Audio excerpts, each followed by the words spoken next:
Rapa Nui es un territorio único por varios motivos. Su ubicación geográfica, su cultura ancestral y sus paisajes la transforman en un lugar con grandes atractivos. Pero su historia nos puede dar enseñanzas que están más que vigentes al día de hoy. A continuación te contaremos las curiosidades de este lugar y los últimos descubrimientos sobre los moais. Pero antes, no te olvides de suscribirte a Un Mundo Inmenso ni de activar las notificaciones. Rapa Nui, también llamada Isla de Pascua, está ubicada en el Océano Pacífico, a unos 3.700 kilómetros del territorio continental de Chile, país al que pertenece. Actualmente viven unas 7.000 personas y tiene 163 kilómetros cuadrados, un poco menos que los 203 de la ciudad de Buenos Aires.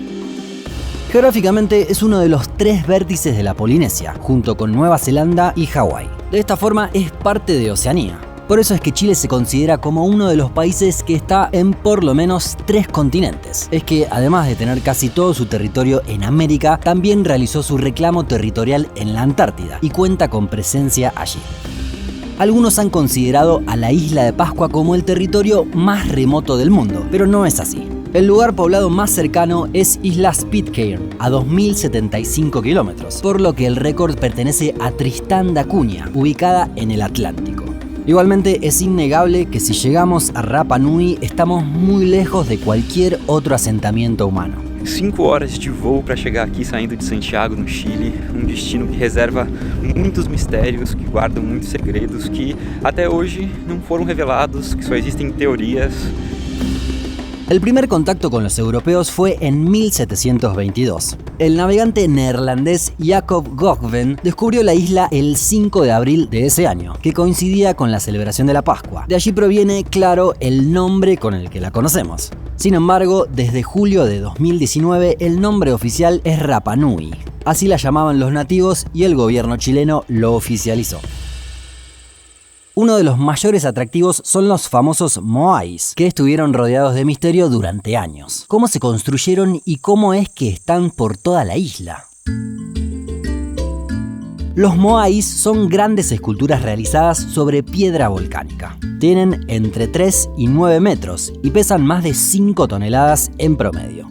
Pero el más grande de todos, Moai Paro, pesa unas 80 toneladas. Nada mal si pensamos que la Estatua de la Libertad pesa 204 toneladas. Lamentablemente, en la actualidad está caído y dividido en 3 partes. They are huge. Like I knew they were big, but seeing them in person, it's like a whole another thing. You can really see how big they are. The people look like little ants. Quedan unos 900 moais repartidos en toda la isla.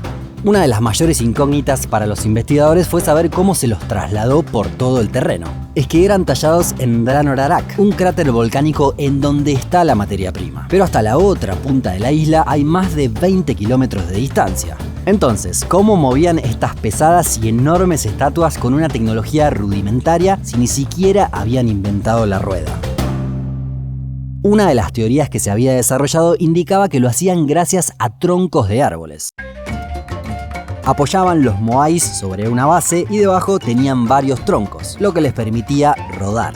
Sin embargo, esta alternativa fue puesta en duda y tomó fuerza la idea de que los moais caminaban. No literalmente, sino que eran llevados por la superficie con el uso de sogas. En la década de 1980 se demostró que con una técnica de balanceo entre 3 grandes grupos de personas podían hacer que las esculturas avancen lentamente en el territorio. La cantera está justo ahí, los moais están ahí. Ahora estos de aquí son los que están más cerca de la cantera, que ya os digo que está ahí, pero llevar de aquí hasta el pueblo, que en bicicleta hemos tardado 3 horas, imaginaos, debían tardar meses. En el pasado, algunos creyeron que habían sido construidos por extraterrestres o que la civilización inca había llegado hasta Rapa Nui. Es que era difícil de entender que se realice semejante obra de ingeniería con pocas herramientas disponibles. En cuanto al significado, también hay varias teorías. En principio, se cree que representaban a los ancestros y era una forma de recordarlos. Sin embargo, en los últimos años hubo estudios científicos que agregaron otros factores. Por un lado, un grupo de investigadores señaló que los moais se instalaron en los lugares en los que se podía encontrar agua potable. Es que se trata de uno de los recursos más escasos de la isla, y por eso se encargaban de cuidarlo. Sin embargo, en diciembre de 2019 se conoció otra teoría, que indica que los moais ayudaban a la fertilidad del suelo.